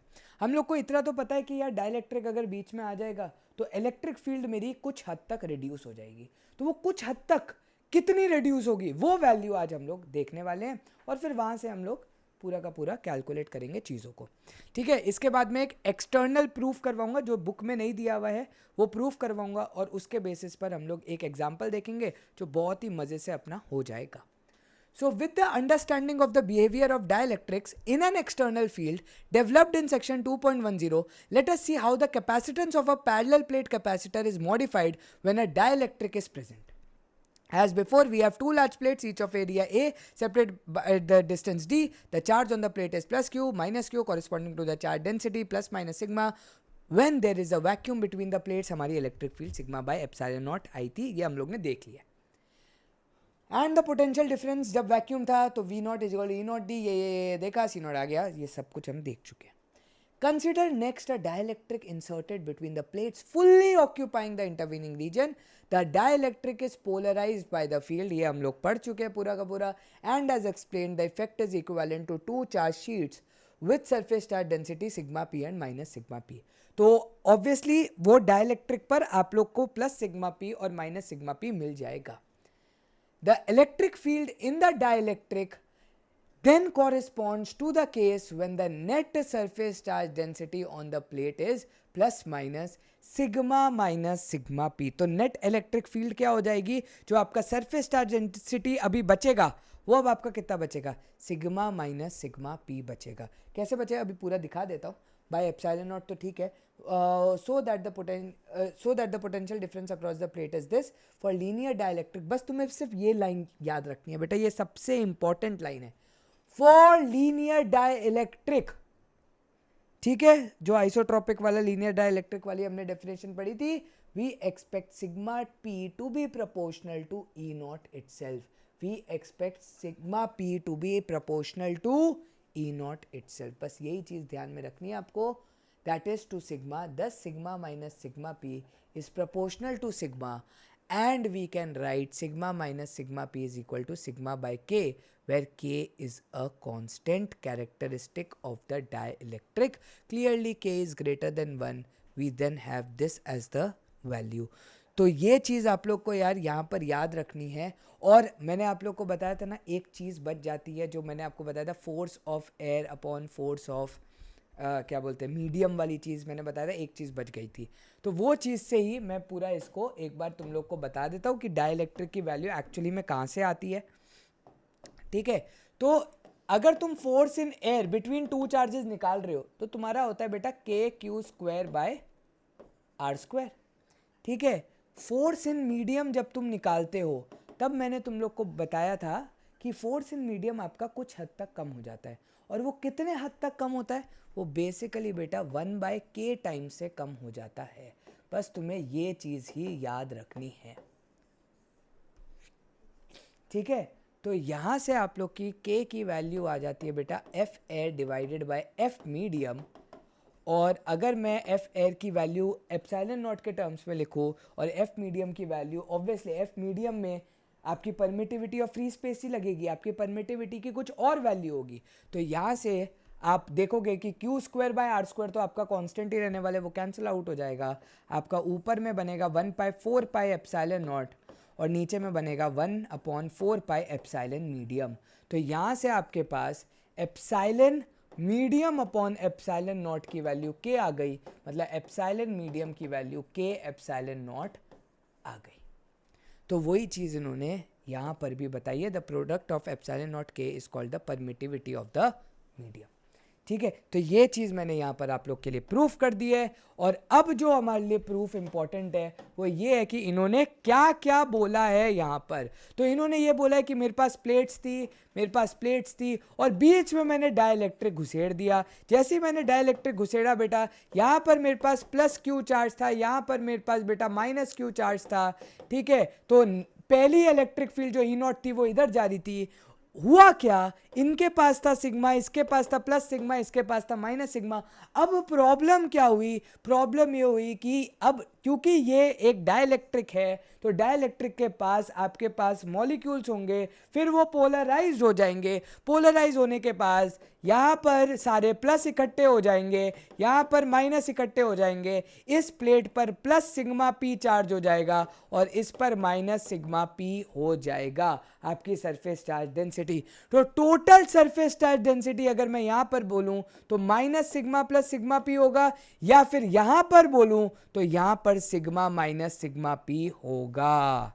ठीक है, और इसलिए यहाँ पर आप लोग ऊपर देखोगे तो इसलिए प्लस माइनस सिग्मा पी लिखा हुआ था, जो आपका नेट सरफेस चार्ज डेंसिटी होगा। अगर नेट सरफेस चार्ज डेंसिटी इतना है तो आप लोग की जो ई नेट की वैल्यू है वो उन्होंने बोली है for a linear isotropic dielectric, जो आपकी ई नेट की वैल्यू होती है, जो ई नेट होता है जो कि sigma minus sigma P upon epsilon not आएगा, क्योंकि ई नेट आपके सरफेस चार्ज डेंसिटी का नेट तो इतना आया, सिग्मा नेट आपका कितना आया, सिग्मा नेट आया सिग्मा माइनस सिग्मा पी। और हमें पता है electric field between the plates कितना है, सिग्मा बाय एप्सिलॉन नॉट है, तो sigma net bye epsilon not हो जाएगा फॉर ई नेट। तो ये होता है, और एक्चुअली में ई नेट जो हमारा होता है ये वैल्यू एक्चुअली सिग्मा बाय के इक्वल होती है। ये जो सिग्मा माइनस सिग्मा पी है ना, वो लीनियर आइसोट्रोपिक ये जो आपका होता है मीडियम्स का, उसकी वैल्यू सिग्मा बाय के से प्रोपोर्शनल होती है। तो आपकी ई नेट इतनी आ गई। तो अगर आपकी ई नेट इतनी आ गई बेटा, तो वी नेट कितनी हो जाएगी, ई नेट इंटू डी। ठीक है, अच्छा यहाँ पर हम लोग अभी जो बात कर रहे हैं, अच्छा चलो अभी तो मैं बताऊंगा, और एक इसमें जेई का क्वेश्चन भी डालूंगा जो बहुत इंपॉर्टेंट क्वेश्चन है जेई का।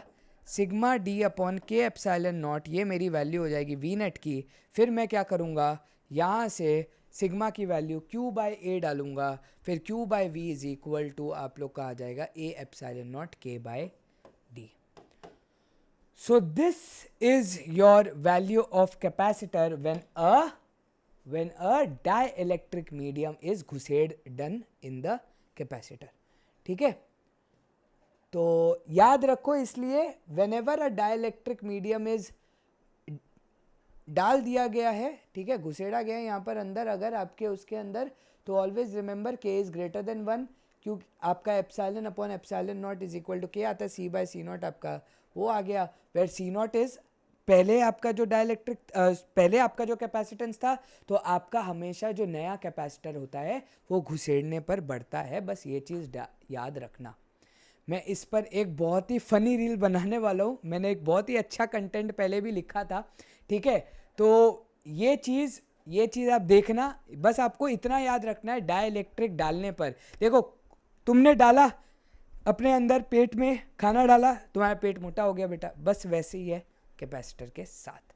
ठीक है, तो कैपेसिटर की वैल्यू भी के टाइम से बढ़ जाएगी। Thus the dielectric constant of a substance is the factor greater than 1 by which the capacitance increases from its vacuum value when the dielectric is inserted fully between the plates of the capacitor. Though we arrived at equation 2.54 for the case of a parallel plate capacitor, it holds good for any type of capacitor. In general, this is the formula. पानी पियो, आता हूँ। चलो अब जो नया topic है ना, जिस पर ये क्वेश्चन बेस्ड है सॉरी, ठीक है, तो वो टॉपिक को पहले यार समझ लेते हैं कि वो टॉपिक होता क्या है, एंड फिर यार ये क्वेश्चन करेंगे। ठीक है, तो टॉपिक का नाम तुम लोग हेडिंग डालो, और ये प्रूफ बेटा इस साल 2024 के बोर्ड्स के पेपर में भी आया था। क्या बोलेंगे अपने उसको, capacitance of a capacitor when dielectric of thickness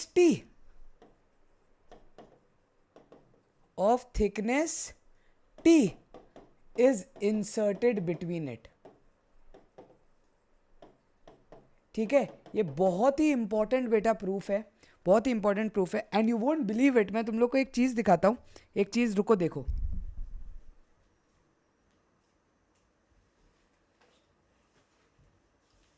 एक चीज देखो,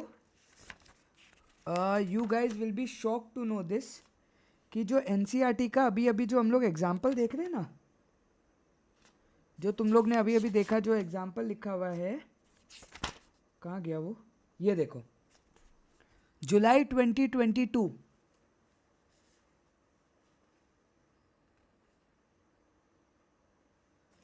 जो एग्जाम्पल अभी हम लोग सॉल्व करने वाले हैं वो जेई का क्वेश्चन है, same to same ditto NCERT का कॉपी।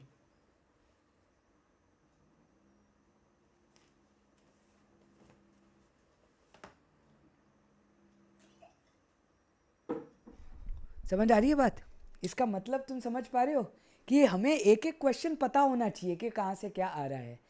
ज़रूरी नहीं कि ज़्यादा सॉल्व करने से तुम्हें ज़्यादा चीज़ें समझ में आ जाएंगी, लेकिन वैरायटी ऑफ क्वेश्चन सॉल्व करने से तुम्हें कॉन्सेप्चुअलाइज अंडरस्टैंडिंग ज़रूर हो जाएगी, and that is more important. And आज मुझे किसी एक बात पर गुस्सा भी आ रहा है, ऑब्वियसली तुम लोग पर नहीं, जो कंटेंट क्रिएटर्स, मैं इस बात पर भी बात करूँगा, शायद एक रील में बात करूँगा या शॉर्ट में, बट यहाँ पर आ जाओ यार अभी वापस। Capacitance of a capacitor when dielectric of thickness T is inserted between it. तो इसका मतलब, पहले तो इसको डायग्रामेटिकली समझते हैं, बोलना क्या चाह रहा है कि आपके पास एक कैपेसिटर है, ठीक है, यहाँ पर plus plus plus plus plus plus plus, यहाँ पर minus minus minus minus minus, ठीक है, और उसके बीच मैंने एक थिकनेस टी का डाइलेक्ट्रिक डाल दिया। थिकनेस कितने का? टी थिकनेस का डाइलेक्ट्रिक है, टी थिकनेस का। तो ये let suppose this is my dielectric with the value of dielectric as K, ठीक है, इसके पास के डाइलेक्ट्रिक स्ट्रेंथ है और इसकी थिकनेस बेटा टी है, एरिया ऑफ प्लेट्स ए है, एंड मुझे एक और चीज़ पता है, आई होप तुम लोग ने हेडिंग लिख ली होगी, ये स्मॉल टी है, ठीक है। तो ये बहुत ही इंपॉर्टेंट सा क्वेश्चन है, इसका डेरिवेशन है, हम लोग को कैपेसिटेंस ढूंढना है। तो थोड़ा सा दिमाग लगाते हैं यार कि ये क्या होगा। सबसे पहले बेटा बात करते हैं इलेक्ट्रिक फील्ड की, ठीक है, सबसे पहले बात करते हैं इलेक्ट्रिक फील्ड की। अगर तुम ध्यान से देखो, ये रीजन और ये रीजन, यहां पर तो ई नॉट इलेक्ट्रिक फील्ड ही ट्रेवल कर रही होगी, जो electric field between the capacitor plates when no dielectric is present. जब जीरो डाइलेक्ट्रिक था, मतलब डाइलेक्ट्रिक प्रेजेंट ही नहीं था, तब हम लोग ने ई नॉट ली थी फील्ड की स्ट्रेंथ, ठीक है, इलेक्ट्रिक फील्ड की स्ट्रेंथ ई नॉट ली थी। देख लो, प्रूफ देख लो अभी तक जो हमने किया। अच्छा, ध्यान दो इसमें एक बात कि ये रहा मेरा ई नॉट। क्या मैं बोल सकता हूं, अगर ये मेरा थिकनेस टी है, मतलब लेंथ इसकी टी है, इधर इसका डी है, ठीक है, इधर इसका distance between the plates D है, कहना ऐसे जो डिस्टेंस रिमेनिंग बचा है वो डी माइनस टी होगा। कहना ऐसे remaining distance will be D minus T. So कहना ऐसे ई नॉट कितने डिस्टेंस के लिए लग रही है? डी माइनस टी डिस्टेंस के लिए लगने वाली है। क्या ये चीज़ मैं बोल सकता हूँ? ये अभी मैं सिर्फ लिख रहा हूँ, प्रूफ कैसे लिखते हैं वो मैं पूरा बताऊंगा, अभी के लिए मैं सिर्फ लिख रहा हूँ। क्या ये चीज़ समझ में आ रही है? क्योंकि जो रिमेनिंग डिस्टेंस है वो डी माइनस टी है, ठीक है। अच्छा, अब यहाँ पर हम लोग को पता है, यहाँ पर हम लोग को पता है ई नेट लगती है, डाइलेक्ट्रिक के अंदर क्या लगती है बेटा? E net. तो क्या मैं बोल सकता हूँ ई नेट टी थिकनेस के लिए लग रही है या टी लेंथ के लिए लग रही है, बेसिकली टी डिस्टेंस के लिए लग रही है ई नेट। अच्छा, पहले तो याद करो ई नेट का हमने फॉर्मूला क्या डिराइव किया था? ई नेट का हम लोग ने फॉर्मूला डिराइव किया था ई नॉट बाय के, ठीक है, ई नेट का हम लोग ने फॉर्मूला डिराइव किया था ई नॉट बाय के। डिराइव तो नहीं किया था, ऑब्वियसली ये लिखा हुआ है तुम्हारा कि ई नेट योजित, ई नेट, रुक जाओ, E net is basically equal to E naught by K आता है, ठीक है। ये हम लोगों ने बेटा बात की थी अभी अभी, जो लास्ट में थिकनेस वाला देखा था, जब सॉरी थिकनेस वाला नहीं, सिर्फ स्लैब वाला देखा था, कि अगर आपने एक डाइलेक्ट्रिक स्लैब अंदर घुसेड़ दिया है तो बेसिकली घुसेड़ने से होता क्या है, आपकी इलेक्ट्रिक फील्ड के टाइम से कम हो जाती है। ये चीज़ भी हम लोग ने जस्ट अभी अभी देखी। ऑल राइट, तो क्या अगर कोई मुझसे पूछे कि टोटल अगर कोई मुझसे पूछे वी टोटल मतलब potential difference, total potential difference मेरा कितना आएगा, तो क्या मैं बोल सकता हूँ टोटल पोटेंशियल डिफरेंस मेरा इलेक्ट्रिक फील्ड इंटू डिस्टेंस, जितने भी मेरे इलेक्ट्रिक फील्ड अलग अलग टाइप के लग रहे हैं उतने इंटू डिस्टेंस, अगर मैं कैलकुलेट करूँ तो मेरे पास वी टोटल आ जाएगा। क्या मैं ये बोल सकता हूँ, ध्यान से सुनना, अगर मुझे potential difference between the plates चाहिए तो मैं क्या करूंगा, जो ई नॉट लग रहा है for D minus T distance, उन दोनों को मल्टीप्लाई करूंगा, तो वहां से मुझे potential between this region and this region का कैलकुलेशन मिल गया। अब मुझे ये रीजन भी चाहिए सो दैट मैं टोटल रीजन का पोटेंशियल डिफरेंस ढूंढ सकूं। तो ये रीजन का बेटा कैसे निकालेंगे, ई नेट इंटू टी करके, क्योंकि पोटेंशियल डिफरेंस क्या होता है, इलेक्ट्रिक फील्ड इंटू डिस्टेंस। तो ये इधर ई नेट इलेक्ट्रिक फील्ड लग रही है फॉर दिस डिस्टेंस, इन दोनों जगह पर ई नॉट इलेक्ट्रिक फील्ड लग रही है फॉर दिस डिस्टेंस, दोनों को ऐड करोगे तो टोटल डिस्टेंस डी के लिए क्या मुझे टोटल इलेक्ट्रिक फील्ड का आंसर मिल गया। और अगर वो मुझे वो मिल जाएगा तो मुझे ऑब्वियसली वी टोटल मिल जाएगा।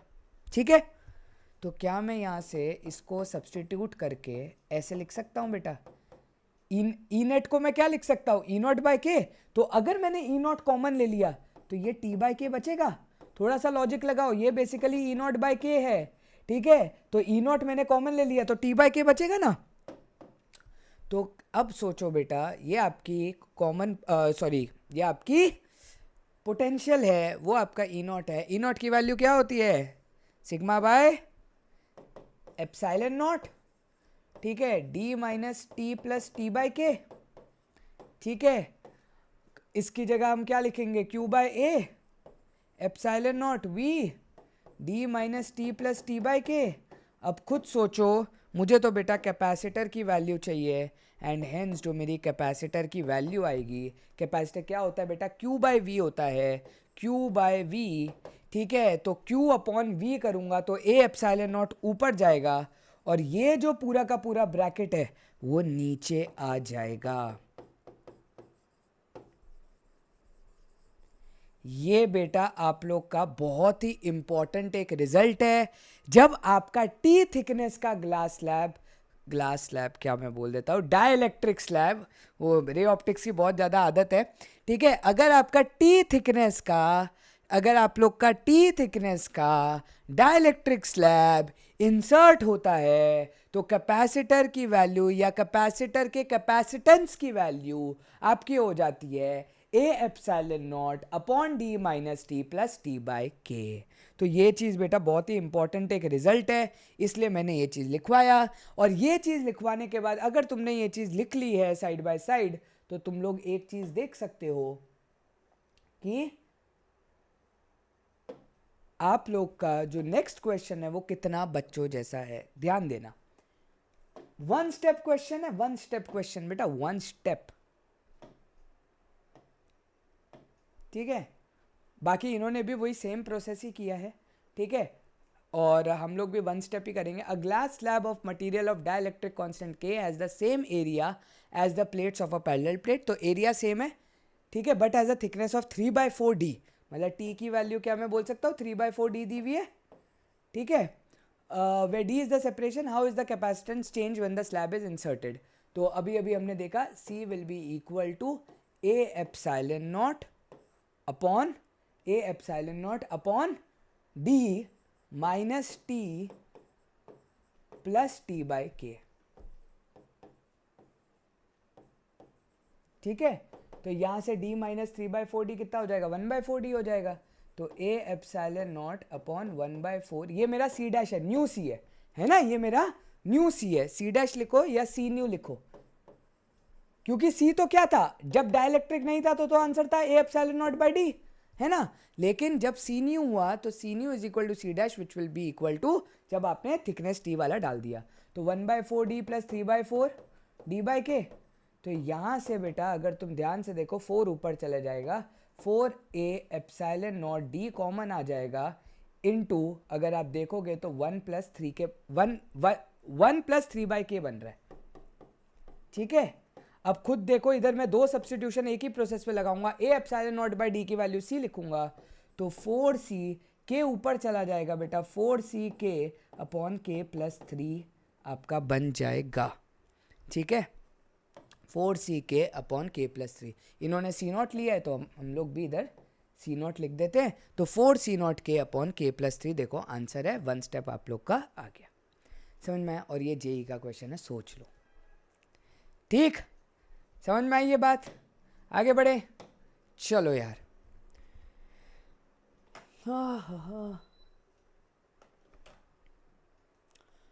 अब बेटा आ जाता है कॉम्बिनेशन ऑफ कैपेसिटर्स, बहुत ही इंपॉर्टेंट टॉपिक में से एक।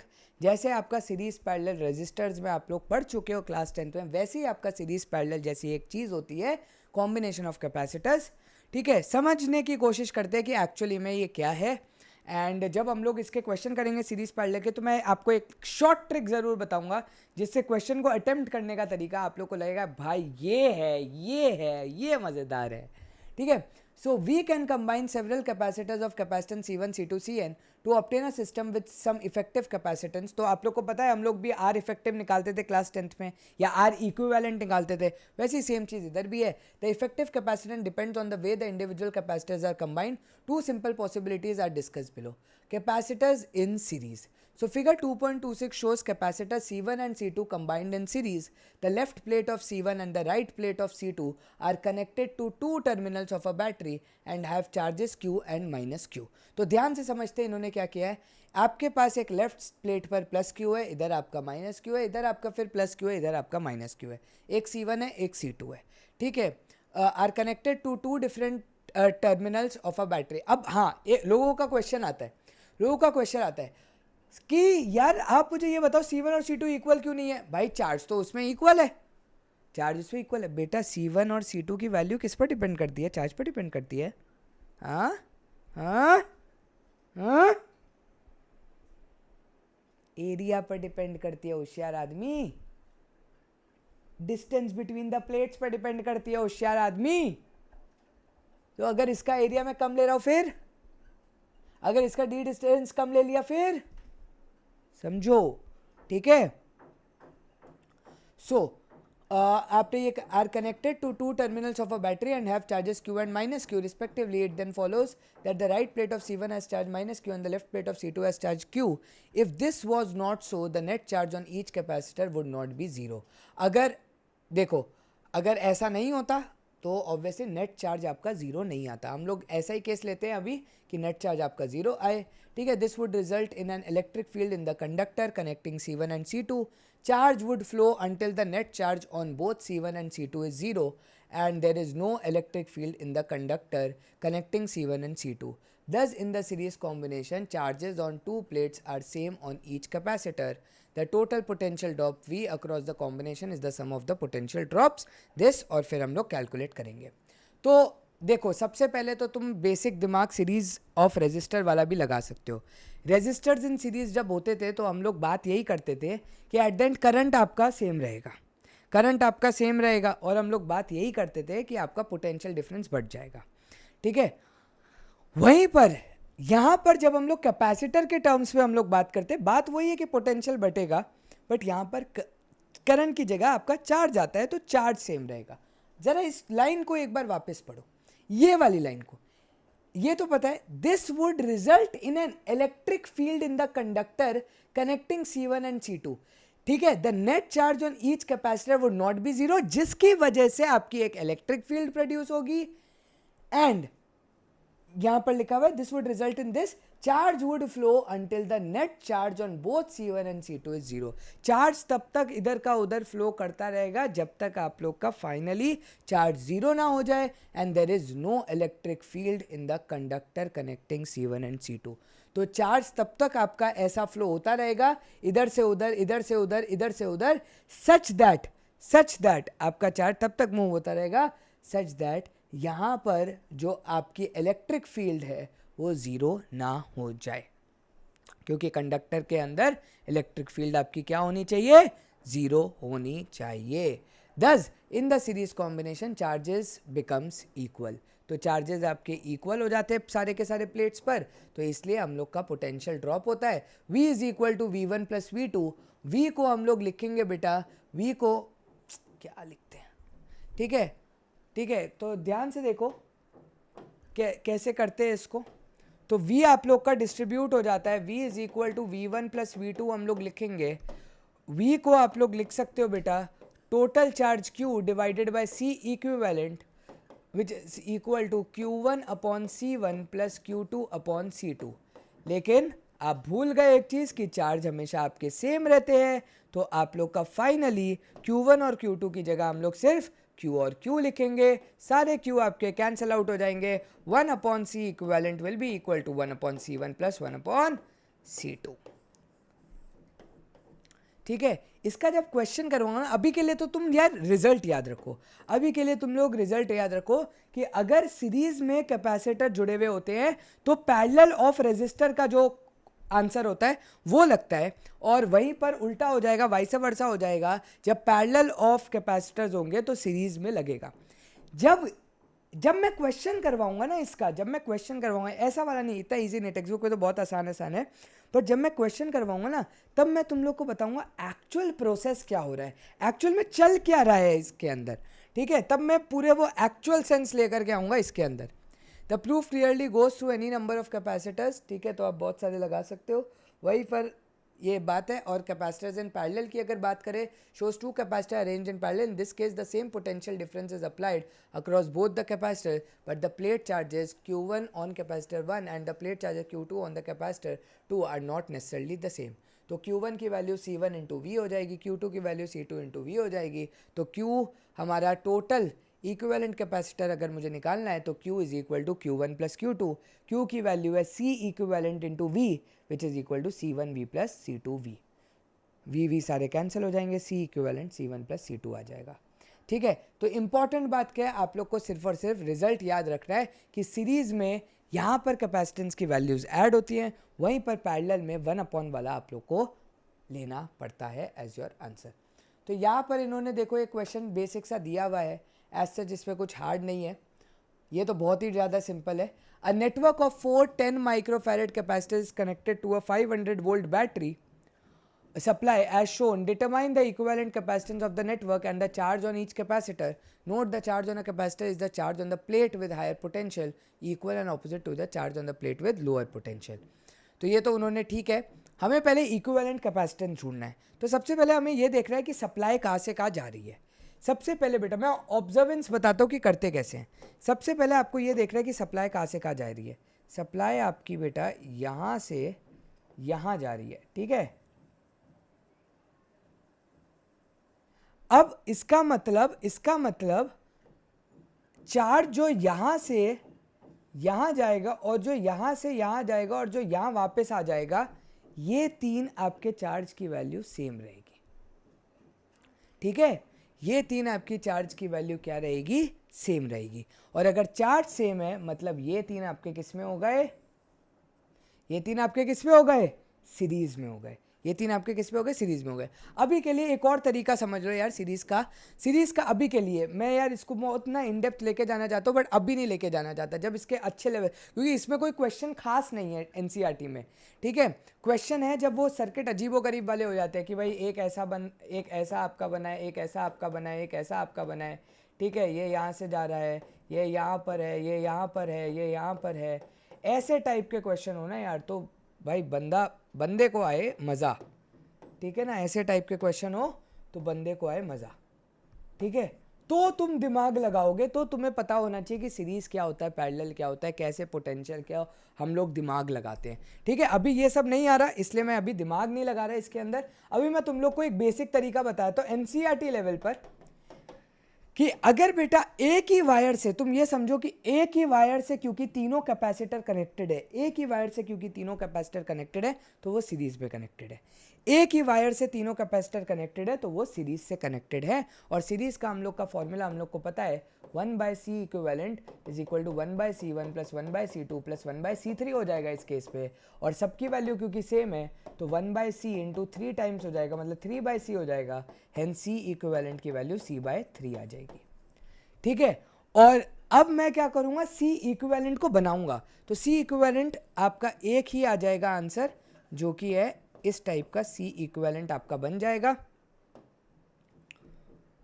ठीक है। ये आपका बन जाएगा C equivalent with the value of C/3 and आपके पास एक कैपेसिटर और इधर प्रेजेंट है जिसकी वैल्यू आपको 10 दी हुई है या फिर एक C वैल्यू दी हुई है।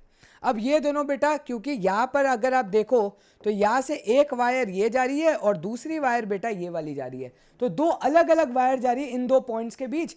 अगर दो अलग अलग वायर जा रही है तो वो पैरेलल कॉम्बिनेशन होता है। तो पैरेलल कॉम्बिनेशन में C/3 will get added to C and हमारा C नेट का आंसर ये आ जाएगा। तो हम लोग का सर्किट बन जाएगा 4C/3 का आंसर का इक्विवेलेंट। तो फाइनल सर्किट कुछ ऐसा दिखेगा, C इक्विवेलेंट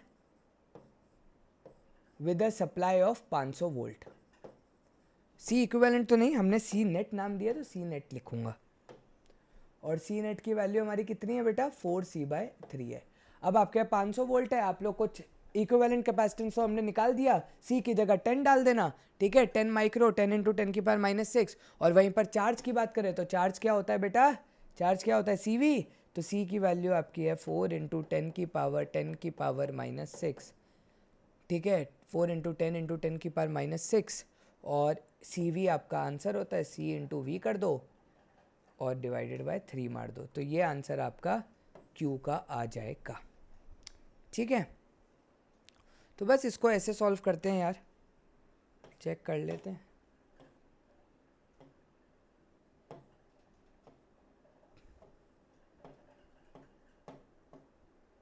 अच्छा, चार्ज ऑन ईच कैपेसिटर निकालना, ओ चार्ज ऑन ईच कैपेसिटर निकालना है, सॉरी माय बैड, मैंने टोटल चार्ज निकाला। ठीक है, मैंने क्या किया बेटा, टोटल चार्ज निकाला। तो अब ध्यान से देखना, हमारा एक सर्किट कुछ ऐसा बना था सबसे पहले कि एक C है, इधर C/3 है ना, और यहां पर मेरा V सप्लाई है। तो अब क्योंकि इसके पास भी V है बेटा, इसके पास भी V है बेटा, तो इधर जो इसके ऊपर जो चार्ज होगा वो आपका बेटा CV आ जाएगा, मतलब 10⁻⁻5 × 500। तो आंसर हो जाएगा बेटा 5 × 10⁻³ कूलम। ठीक है, 5 मिली कूलम आपका आंसर होगा।